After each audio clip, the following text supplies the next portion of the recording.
Thanks for checking out this episode of the Screen Facts with Jason Davis podcast. Every Wednesday, my guest and I talk about a movie we've enjoyed. We throw in some fun trivia facts about the film during the conversation. Please like us at facebook.com/screenfacts and post your comments or questions or even your favorite scenes from the movie we talk about. You can also tweet me at Jason Davis Voice or email screenfacts@yahoo.com.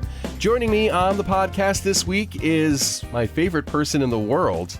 Yeah, it's true. My wonderful, beautiful, and incredible wife, Sue. Oh, thanks, honey. You're welcome. We started to make a list of some of the movies that you and I want to talk about on the podcast. And after looking at the list, you're going to be like the indie girl.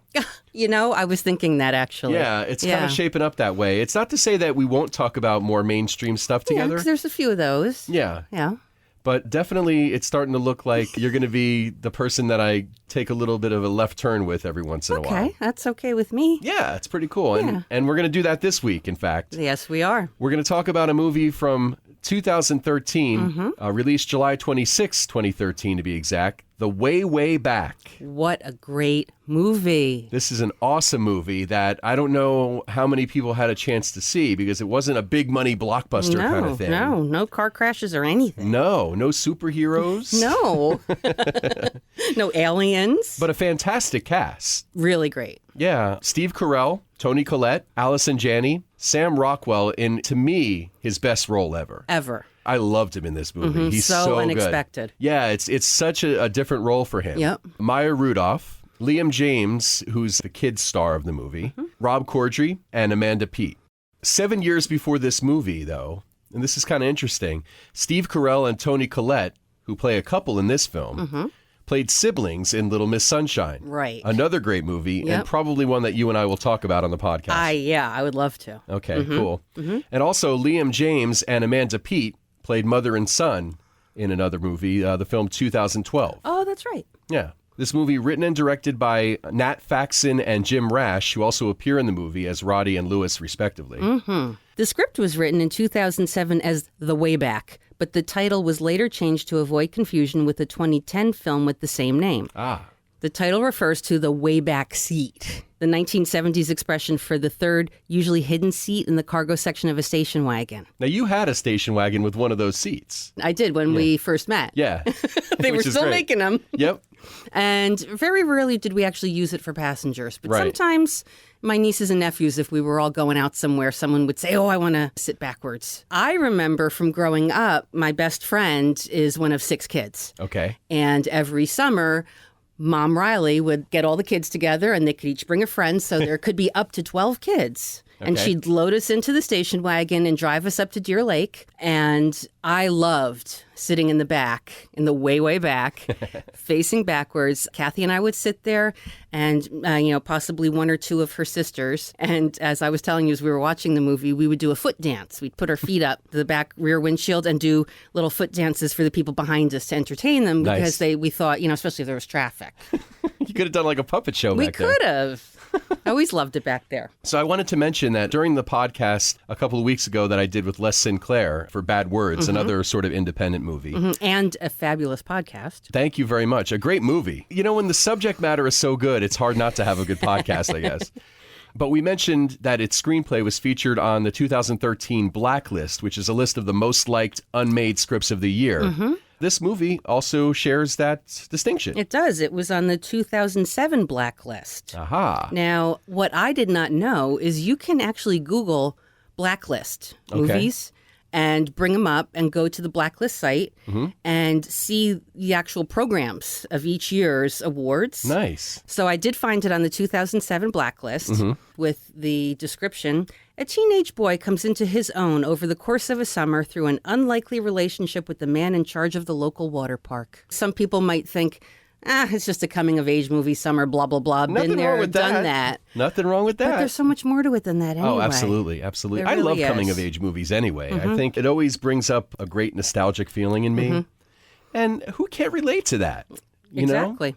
We've all been there. And plus, they did such a neat thing by throwing so much nostalgia into it. Absolutely. It was originally written to take place in the 80s. Right. But then they found out how much it would cost to make everything genuinely 1980s. Right. So they said, well, we'll go modern, but we're going to keep a lot of the retro stuff. Right. They had a $5 million budget. I love how they integrate things in the movie, like you said, from the 80s. It almost seems timeless. Yeah, You kind of know that it's modern day because there's technology that you see throughout the movie. Right. Gas prices is a thing that you see. You go, yikes. But I do love that it kind of reminds you of a lot of things from past movies, too. For example, didn't you read something about Sam Rockwell's character? Originally, the writers and directors wanted Jake Gyllenhaal. Wow. For the part, but it just didn't work out. But they said it was great to meet with him, talk about it. But when they talked to Rockwell, he got the inspiration from one of my other favorite summer movies, Meatballs, Okay. Bill Murray. Yeah, and it's funny because before we did the research for this and found that information, when we watched this movie, I said, he reminds me so much of Right. Tripper, Yeah. Bill Murray's character in Meatballs. By the way, another movie we've discussed on this podcast going way back, so check that episode out. Way back. Way back, that's right. That's funny. But yeah, he does definitely a homage to Bill Murray's character in definitely. Meatballs. He's so good. Yeah, I mean, he doesn't play a man-child, Right. air quotes that I'm making here that no one can see, but he definitely has childlike behavior at times. I mean, there's sort of that element, the dynamic between he and Maya Rudolph. Right. He kind of shirks responsibility a little bit at the park. And Well, yeah. But when Duncan is talking to Owen, he is definitely the adult in the conversation. Oh, absolutely. Absolutely. He may goof around a bit, but Yeah. he's not just like acting like a kid. Yeah. There. I think the Bill Murray character in Meatballs is on almost the whole time, Yeah. which is great because that's the kind of movie it is. But in this movie, you're right. When he and Duncan have the heart-to-heart conversations, he's definitely keyed in. And he gives them some good advice, too. He really does. He says something to him that actually touches my heart every time. We'll get to that. Yeah. I just wanted to go circle back a little bit. Yeah. You talked about Jake Gyllenhaal being considered for the Owen part. Yeah. And my first knee-jerk reaction to that was, oh, God, no. It's rare that he does any kind of comedic stuff. Yeah, but before this, how many comedic parts did Sam Rockwell do? I caught myself because then I realized, hey, wait a minute, Sam Rockwell's always that brooding kind of guy, too. He can play a real villain. Yeah, he's really good. Just, evil and rotten. And then he turns around and he puts in a performance like this and you go, whoa. Yeah, it's really fantastic. Yep. And then you have a guy like Steve Carell, who normally plays a The nice character guy. that you can like. Yep, everybody is cast against type in this movie. And he's just such a jerk. There is not one redeeming thing about this No. character, Steve Carell's character in this movie. Not at all. He's Terrible guy. horrible. Yeah. Horrible. Almost to the point where it makes you uncomfortable. Yeah. How he is. Yeah. And the way he talks to Duncan is so condescending. And first of all, a great drinking game for this movie, by the way, is every time Steve Carell calls Duncan buddy in the movie, you take a drink. What did you say about it the first couple times he was saying it? It gives you the douche chills. Every time he does it, Ugh. every time he says it, because it's so non-genuine. Hey, buddy, this luggage isn't going to unpack itself. Yeah. Hey, buddy, the cooler's not going to get to the car itself. Hey, Yeah. buddy, put this on. Yeah. Hey, buddy, where were you? Your mom Yeah. was worried. Hey, buddy, whatever. Oh, my gosh. It's just Yep. one after another. Hey, buddy, were you laying on top of my car? Because there was a dent in the roof. It popped out. It's not a problem, but, I just want to know. He's just a dick. I mean, He really and it is. really speaks volumes of how great Steve Carell is as an actor. Because Absolutely. you believe it. And, Absolutely. And I, was reading on IMDb, they have like the little forums where people talk about the movies and stuff. And somebody said something like, Steve Carell is a bad guy. Is he that good of an actor or is he really a dick? And I hope to God he's not like this character. Well, I mean, I was reading articles from the local papers at the time that the movie was filming. They said Steve Carell they'd wave to him and he'd go over and talk to them. He'd sign out okay. autographs. They said he was really nice. Yeah, he doesn't strike me as a guy that's really a dick. I hope not. No, he does. I mean, know. from what I've seen, he seems like a good guy, but I mean, you just never know. Yeah, you know? and I think he's very underrated as an actor. I think he's very good. Well, I think he's finally getting his due now. I mean, he was That's true nominated for with- Foxcatcher. Yeah. Which he was phenomenal in that movie, too. He's done a lot of, light stuff for a good part of his career, but he's done a lot of great movies, too. Yeah. We could do a couple of months worth of podcasts of Steve Carell movies. We could. I'd be down for that. Yeah, you and I are going to have to look at some of his other movies and talk definitely. about that for sure. Yeah. You see, he had an interesting way of coming into this character. The movie almost takes Summer Vacation and makes it its own location and time. Okay. You think about it. You arrive at the house Memorial Day. You open it up, and it's the same as it was when you left it last Labor Day. Right. So it's like its own little time zone. Sure. And Steve Carell's character is like that too. Yeah. Because we find out later in the movie, and I'm not going to give it away, but there's something that goes on every summer. Right. And it's definitely, you close the door on Labor Day, you open it up Memorial Day, and you just keep going. And you're using, the same dishes that the house has and the same bedding, and it's probably all the same stuff from the 70s or 80s until it wears out, you know? And it's just its own thing. And Steve Carell also said he wouldn't play a character like this and judge him, because that wouldn't be honest. Well, you can't. I think if you're an actor or an actress, if you judge the characters that you're playing, you'd never challenge yourself. Yeah. I mean, think about a guy like Anthony Hopkins, for example. If you judged Hannibal Lecter. True. I mean, he would have passed up the greatest role of his life. Yep. So even though Steve Carell says to Toni Collette, we're going to make this work, it almost seems like he knows he can't move forward. Yeah. He knows he's stuck in this cycle of summer dude. This is what we do, well, it's also every interesting year. because there's a couple of things in the movie, too. First off, he buys this station wagon, which is the same station wagon that his parents took him to this place in.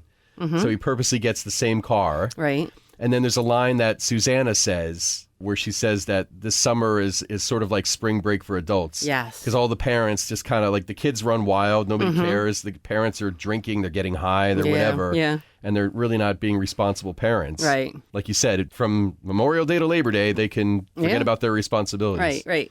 I wanted to talk about the opening scene in the movie where they're driving to the vacation house and Toni Collette's sleeping and Steve Carell's daughter is sleeping. Duncan is in the way back. Steve Carell goes, "Hey, Duncan, how do you see yourself? How would you rate yourself on a scale of 1 to 10? Duncan doesn't really want to engage in conversation with him. He doesn't like him. Yeah. And he finally gets him to say something. He says 6. 6? I think you're a 3. Which is a horrible thing. Who does that? Yeah, exactly. Well, we know who does that. Yeah. The reason I want to talk about that, in an interview, writer-director Jim Rash said that the script's main inspiration was that opening scene. It was actually inspired by a real conversation that he had with his own stepfather when he was 14. It's hard to imagine anybody would talk to a kid like that. It's terrible. It's terrible. And he even said, I said 6 so it wouldn't sound like I was being conceited. Yeah. That's funny. Yeah. In that scene, and it's awkward, and it's, the way it's shot, you're looking at the back of the car, so you see Duncan's face, but then Steve Carell, all you see of him is his eyes and eyebrows in the rearview mirror. Even that much. Yeah. You want to smack him. That's how good he is. Yeah. You just douche chills. It's just so uncomfortable. Douche chills. There's no other way to say it. The first time I saw it, I thought, okay, well, he's saying to him, all right, well, you're happy hanging out around the apartment and not really doing much, and you really should try to go out and do more. And Put yourself out there. Put yourself out there in life. And, that is good advice. Yeah. But he can't say it nicely. No, exactly. You're breaking the kid down, and then you're trying to tell him to go put himself out there. Yeah. Give the kid confidence if you want him to go out there. Yeah. Don't treat him like that. Yeah, and say, well, so let's try to bring that number up this summer. Yeah. An asshole. Jerk. Yeah, I mean, the kid who plays Duncan, Liam James, he's phenomenal. Yeah. He's so good, and his posture is so awkward. He's kind of hunched over and all that. And it's just great to see the transformation without giving too much away. Yeah. He meets Sam Rockwell, he gets a job at the water park, and his life just becomes so much better. Yeah. It's just a matter of he's put into situations that he wouldn't have put himself into. Right. He succeeds, and he builds some confidence. Yeah. It's so great. It's amazing how different he is at the end of the movie than he is in the beginning. All that has to do with Sam Rockwell's character and the experiences that he has at the water park. Yep. Now, what's interesting is they filmed all of the Sam Rockwell and Liam James scene first. Very interesting. Very interesting. So they met. They got along famously. Sam Rockwell started doing theater and being on stage when he was 10. Okay. So he knew what it was like to be a young kid actor, and he knew how he liked to be treated. And he said he definitely had a very bohemian upbringing. bi-coastal. I don't know if his parents were divorced or whatever. Okay. So he and Liam James got along so well that all the fun that they're having and the Right. chemistry is just very grew. real. Yeah. Very organic. And then I guess Sam Rockwell had to move on to another project, and they did the rest of the filming. Oh, wow. And Tony. That's kind of a downer, though. Yeah, well, Toni Collette actually noticed at one point that Liam seemed a little depressed. But hey, it worked for the scenes. I was going to say it probably worked great for. Yeah. That's probably maybe they did that purposely. I wonder. Yeah. That he could channel that into his performance as the down and out Duncan. Yeah, so then he could sit with the other annoying adults and, be all brooding and schlumping. And Steve Carell's stuck-up bitch daughter. Oh, wow. It's amazing how Steve Carell and his daughter in the movie are like the same thing, pretty much. Yeah. And she even the apple said- doesn't fall far from the tree, as they say. Yes. And she even says to her friends, oh, my dad only sees me like 2 times a year, so he lets me do anything I want. Yeah. But there's a case for nature versus nurture, I guess. Yeah, Huh? I guess so. So, as I mentioned before, there was a very low budget for this movie. Yeah. And in order to save money, they decided not to get trailers for the actors. And instead, they rented a house for the duration of filming, about 6 weeks, where the actors could go between takes. And it kind of became a popular hangout spot for the cast and crew. They would go there even during weekends or days off. Yeah, so, and they could just, hang out, play video games, chill. yeah. And the reason that they ended up filming this movie in Massachusetts, in Cape Cod, originally you said they were going to film where? In Myrtle Beach. Yeah, which, makes sense because it's very touristy there. Yeah, and it's probably it's very got cool. all the, got all the stuff, the Right. water parks, the beach. But they decided to film in Massachusetts. Well, because the last person they cast was Steve Carell, Mm-hmm. and they really wanted him. So they, sent him a long letter. They sent him the script, and he said, I really like the script, but I'm going to be up with my family in the Boston area. So when he found out that they actually moved the location of the shoot just a short drive from where he and his family vacationed, he was able to accept the role. Yeah. Yeah, and then he shot his part in 10 days. So 10 days, boom. The cool thing, too, is that the water park that they use in the movie, Waterwiz, is a real water park. It is. So cool. I want to go there. Yeah, it's known as Cape Cod's only water park, in fact. Okay. And family-owned, located in East Wareham, Massachusetts. They attract about 100,000 visitors yearly. Okay. And this was actually used, this water park, in another movie, which is amazing when you think about it because it's a small family-owned thing. Yeah, yeah. But it was also used in the Adam Sandler movie Grown Ups, which also co-starred Maya Rudolph. That's funny. She must have known where everything was. Yeah, it was probably like coming home.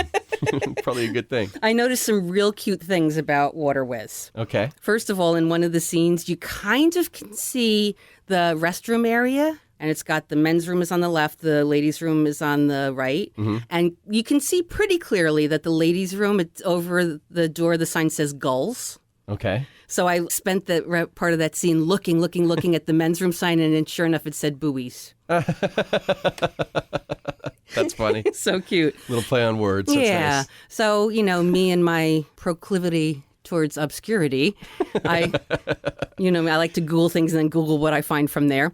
I actually went to the Waterwiz website. I appreciate your attention to detail. I'm going to say it again. Because, well, first of all, I want to go there. I did too for what it's worth. And I it's checked it. neat because, they have some new rides, but some of it was the exact same. The Salty Dog Sugar Shack and Ray's Place. Mm-hmm. They're right next to each other, and you can see them, right in the pictures online. They also have Davy Jones Lockers and Rentals, and that's where the Towel Shack was. Okay. Where Lewis is? Yeah, and he has that funny line, I'll be here, or in the shack where nobody comes. Visits, yeah. Jim Rash is great. He has a small role in the movie, but obviously as one of the writers and directors, phenomenal. I have to mention one other thing about the water park. When they first bring Duncan up to go down the tube ride, and Nat Faxon plays Roddy. Yes. And he's in control of, okay, you can go, now hold. No, you can go, now hold. Yeah, the girl in the bikini. And of course, he has the girl in the bikini hold. And we're holding. And we're ready to hold. A step forward and turn a little. And the camera's showing her doing this, but Right. only from like the waist down. Right. He's clearly turning her so he can see her butt. Right. And I thought, oh my gosh, come on. Because that's what the woman in me has to think about Right. that. But it turns out they talked to some of the Waterwiz employees and they actually did that sometimes. Oh, no. You think that's just something that they wrote for the movie, but they really do that. Yeah.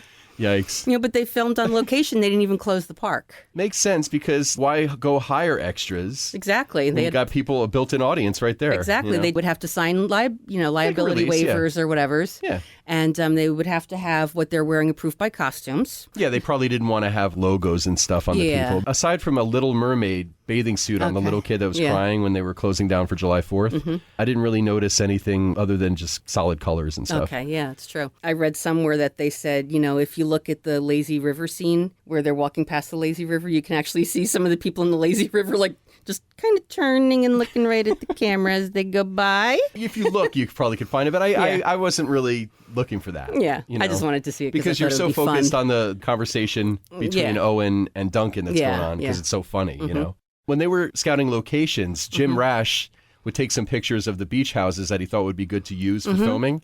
And coincidentally, one of the houses that he photographed belonged to Steve Carell's in-laws. Yeah, that's right. Which is kind of a cool thing. Every time we watch it, I look at the town that they drive through the center of town to get to the street that the houses are on, and I just go, oh, it's so pretty. Yeah. It's so pretty. You have like the neat storefronts and the fences around the yards.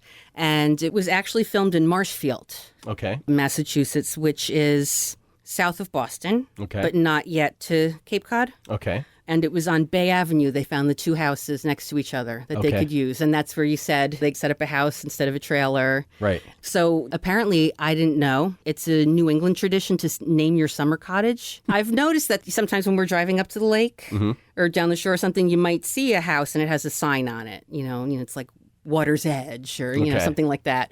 So the house that Steve Carell lived in, it was called Riptide. Riptide. Yeah. So they made the sign that actually said Riptide and put it on the house. And then the house that Allison Janney lived in was called Booze Cruisin'. They made the sign in like the shape of a drink. I'm thinking of how inappropriate Allison Janney's character is.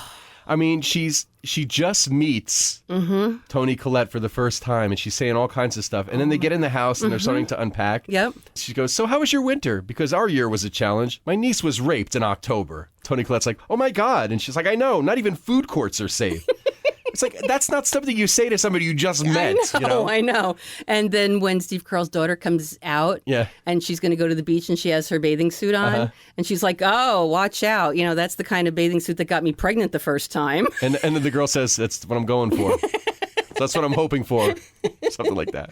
Allison Janney was so amazing that the rest of the cast, when they were filming Allison Janney's scenes, the rest of the cast was their favorite day. They would just gather around the monitors and watch her go crazy. Yeah, she's really, really talented. Yep. Steve Carell even said it was just wind her up and let her go. Just fantastic fun. And Allison said it was just one of the most exhausting characters she had ever played.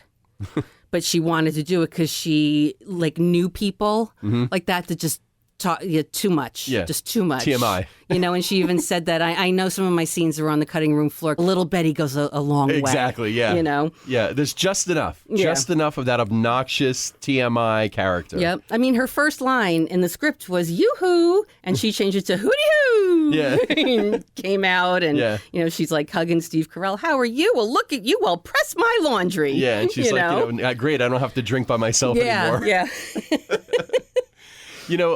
Everybody in the cast is terrific. I mean, we can't say enough about how good the kids are. All of them. Mm-hmm. Especially the little kid that plays Allison Janney's son, Peter, with the lazy eye. Lazy eye. My favorite thing is when he goes with Duncan to the water park. When he meets Owen, Sam Rockwell's character, he goes, what's with the eye patch? He goes, oh, my mom makes me wear it because she says my eye confuses people. He goes, oh, you got to show it to me now. Yeah. And he takes it off. He goes, oh, look at that thing. That's great. I would never wear an eye patch if I had that. Yeah, and the kid's like, yeah, right. No, look at all the bits I could do with that eye. Exactly. Daring somebody to look me in the eye when they talk to me. It's so funny. So good. Maya Rudolph's character, it was interesting to read that her character of Caitlin in the original script was going to be a young teenager who worked in the park, but they decided to change it to an older character that Owen would interact with. Okay, yeah, and it was her third summer there, I remember her saying. Yeah, exactly. There really wasn't a lot in the script, but the moments that they share together on screen, the two of them, they really make the most of. Yes. You kind of get a sense of there's some history with these two. Yeah, yeah. And it's pretty cool. I love the way at one point, he's walking next to her and he just throws his nose into her neck. Yeah. And he's smelling her hair. He kisses her later, but he kisses her on the forehead or something. Yeah. While he's hugging her. It's just so sweet, you know? Sam Rockwell had some fun on the microphone in the water park too, right? Yeah, there's a scene where I actually made a note of this scene. Yeah. Duncan is standing there talking to Susanna. Mm-hmm. And he's like, Duncan, please report to the administrative office as international. I have to announce it over the PA as my voice won't carry that far. My throat suffered major damage during an intense makeout session with Lewis's mom. She has a forked tongue and a touch of the herpes. And then Lewis goes, I don't have a mom. I have two dads. In your face. Real dry. Yeah. But after he said that into the microphone, one of the managers from the park came over to him and said, you got to stop that. We got families here. Yeah. He got in trouble. You can't say herpes on the microphone when you got families. No STDs. Yeah. So in your research, did you come up with any other cool stuff? When the movie premiered at Sundance, Nat Faxon and Jim Rash were a little nervous about the whole thing. It had been an 8-year process for them to get it there. They got to a certain point, they were like, they talked to the producer and said, look, we want to direct it. It's our baby, at that point. So they could handpick the cast, they could put it all together. And it got a standing ovation at Sundance. That's awesome. Which was kind of record-breaking at the time. That had never happened before. Yeah, they actually had won Best Adapted Screenplay Oscars for the 2011 George Clooney film, The Descendants. Right, because that was what, I think got them the Hollywood impetus to finally make this. Oh, okay. Not bad for two guys who met in the Groundlings, that improv troupe that I love to talk about. Yep. But because the movie itself was filmed in 25 days start to finish, there wasn't really a lot of room for really going off the deep end with improv. Sure. We were wondering if Sam Rockwell, some of the stuff he was saying, because it's so funny and just so out there, we thought, is it improv? Yeah. But I'm guessing maybe not. Yeah. I mean, either way, it's great stuff. Yeah. Before we wrap up, I just wanted to share a quick Steve Carell story that I thought was kind of cool when I read it. He owns and operates the Marshfield Hills General Store in Marshfield, Massachusetts, where he has the summer home. Before acting, he had worked overnights at a convenience store for a few months. And one night, a woman came in. He said that, most of the time it's just kind of people that are maybe a little stoned. They come in, they want like one of those disgusting hot dogs that's been on the little rollers. Some munchies. Yeah, like that sort of thing. Or the cigarettes or whatever. Yeah. But one night a woman came in who was kind of distraught, and she paused for a moment when she was paying at the counter, and she looked up and said, "Do you think I'm pretty?" Turned out she had just walked in on her boyfriend with another woman. Steve Carell and the woman ended up having this long conversation about a person's self-worth, about fidelity, trust, relationships, all that. And then he treated her to a slushie. And you were wondering if he was really a jerk like Trent. I guess that answers the question. But, I mean, now that he's a big movie star, who knows? Maybe it changes a person. Oh, I hope not. I hope not. I can't imagine. Yeah. He seems like a really down-to-earth guy. This is really, we can't emphasize enough, a great movie. I mean, it's really not just one of those coming-of-age movies. We love Meatballs. Yeah. But some people That's a little more screwball. Yeah, exactly. Yeah. This is not like that. This is like the thinking man's Meatballs. Oh, there you go. Right? Okay. Sort of? Yeah. I also love the soundtrack for it. One of your favorite 80s songs, Curie, from I Mr. love Mister that. is in it. Carry a laser. Yeah. Carry a laser. They like outer space. Okay. Yep. I think Sam Rockwell's character Owen really sums it up the best because Owen and Duncan first meet when Owen is playing Pac-Man. Right. So Duncan says, there's a pattern to this. And Owen goes, don't tell me you're one of those kids. Yeah, no, you're one of those. So it turns out he has to leave before the game is over. Mm-hmm. So he says to Duncan, finish out my quarter. Mm-hmm. He says, but no patterns. So at the end, Duncan and Owen are saying goodbye. Mm-hmm. Owen says to him, listen, you have to go out and don't follow the patterns. Carve out your own path. Yes. And great advice. I love that. Yeah. Love it. It's good stuff. Yeah. So yeah, The Way Back, highly recommend it if you've never seen it. Such a great movie. And it doesn't even have to be summer, although it definitely, is a summer movie. If you want to see, kids running around in flip-flops and riding their bikes and their shorts. It's just a fun movie that'll make you think a little bit, and it's really well done. Yes. Well, honey, thanks for being on the podcast with me as usual. Well, thank you for having me. I'll be your indie girl any day. Yeah, it just seems like, that's so where funny. we're heading when I look at the list. But that's okay. I think it's good to mix up the kind of movies we talk about on here. So thanks to you for listening. Please remember to like the Facebook page, facebook.com/ScreenFacts, and let us know if you have a favorite scene from the movie, if you've seen it, or if you have any other comments.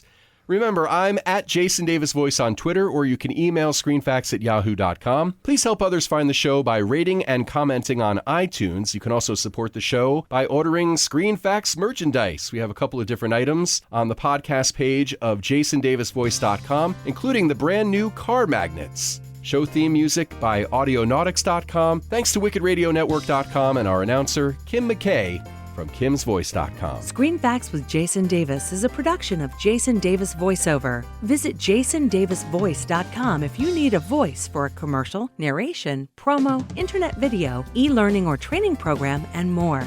Click on the podcast page to get information about where you can download and listen to past episodes. Listen again next Wednesday for a new episode of Screen Facts with Jason Davis.